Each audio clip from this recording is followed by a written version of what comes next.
3, 2, 1, go.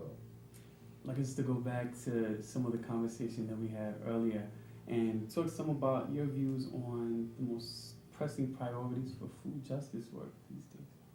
Well, I think that communities have to take on food as a community issue and not a household or individual level issue. And in the United States, we always think, oh, it's whatever you want to eat and it's all individual choice.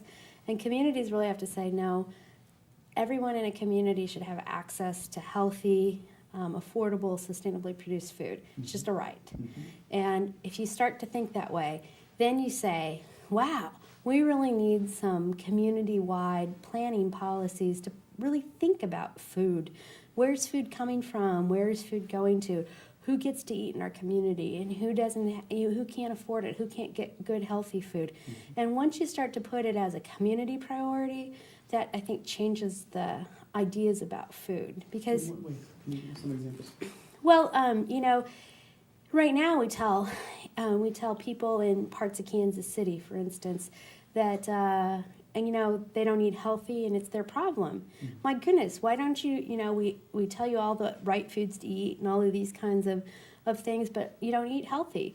Well, they can't get to a broadline grocery store that actually offers fruits and vegetables, fresh fruits and vegetables. They might only have access to a convenience store or a liquor store that's in walking distance or, accessible to them. Mm-hmm. And that's not their fault particularly that they can't eat healthy. I mean, it's a lot of extra effort to try to find that food. So if you say, no, it's about the community saying we should have some financing initiatives to help bring grocery stores or zoning to help bring grocery stores into those parts of Kansas City that don't have access, then it becomes a community issue. Mm-hmm. And right now, we have departments of transportation, departments of energy, all of these things. We don't have a department of food.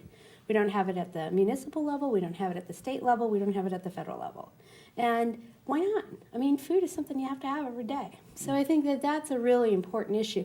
Then you have to start to talk about securing production so that we were talking at dinner, I don't know were you still there, but we were talking about dinner about food security zones.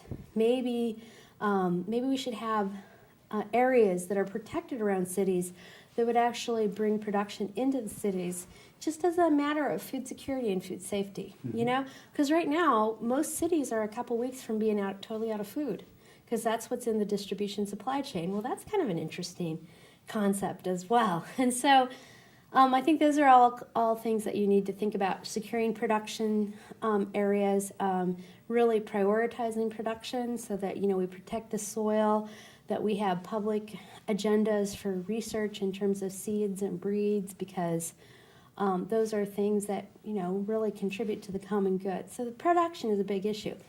Then I want to say that the priorities rest on two areas that around food justice. Mm-hmm. Number one, we have to get our knowledge about food back. And we've really given up a lot of our knowledge. As eaters, we just go to the grocery store and we buy, processed food, and we don't know anything about that food. We don't know where it came from. We don't know who produced it. We don't know how it was produced. We just give that knowledge up. And we're just like, oh, well, it's Dole. It's fine. I mean, I'm not picking on Dole. It's a name brand, and it's fine. It's the idea that consumers operate in the blind. We operate in the blind, right? So we don't know much about food. Then sometimes we don't know much about how to cook it, how to store it, how to do all of these things. So actually we're just kind of like babies, we don't have much knowledge. So we don't have any of our own ability to do things for ourselves. Mm-hmm. And it's kind of a notion of self-efficacy that I think is really important to reclaim so that we know how to cook. But it also goes all the way back to the production side. We've got a lot of farmers in the United States that they only know how to produce the one monocrop they're producing. Yeah. They don't have a diversified farm anymore. They don't have orchards on their farm. They don't have gardens on their farm. They're not producing any of those kinds of things for commercial sale. They're only producing crops, or they're only producing dairy, or they're only producing eggs. We don't have any of those diversified kinds of farms left. So a lot of our farmers only have a specialized set of knowledge. Yes.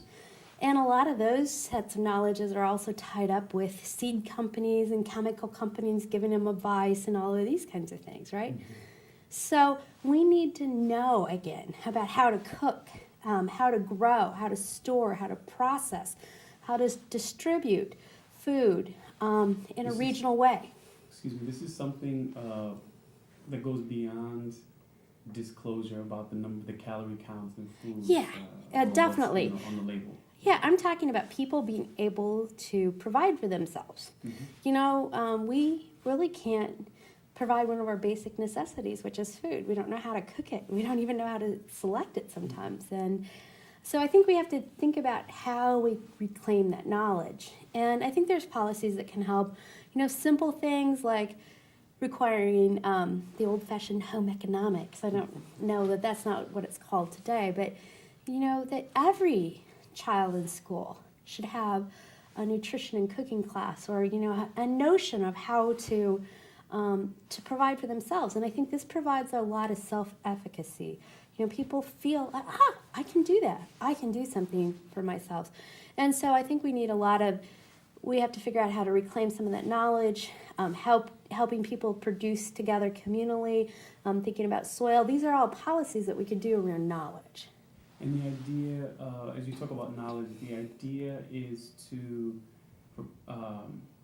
help folks play a better role in selecting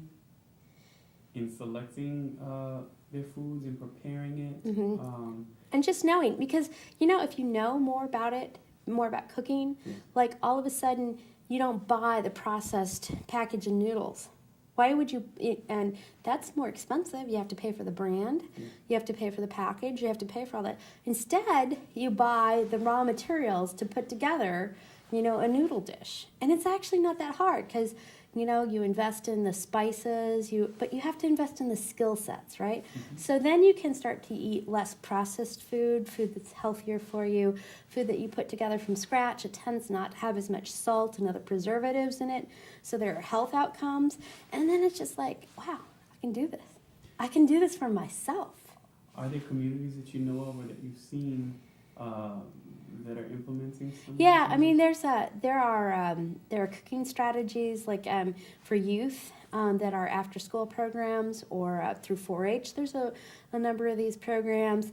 There are you know, sometimes food banks or community centers will run these kinds of food programs. Food nutrition education programs that are a lot of times run through University Extension help do this. But we should do these maybe in schools as well. You know, I mean, this is a basic skill set that we should have as people ready to enter adult society.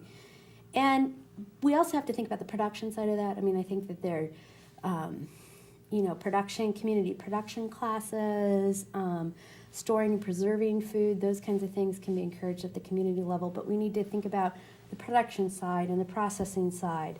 You know, some policies to help encourage people to get those skill sets and knowledge back. But then I think there's this whole other big arena, and it's called infrastructure.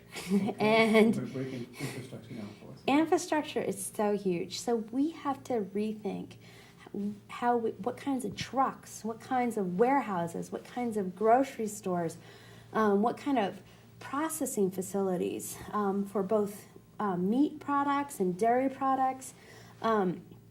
We need to think about regulations. All of these things are infrastructure that actually aid in getting the food off the farm and to our plate. And we have to rethink those. A lot of those are oriented towards a global food production system Yeah.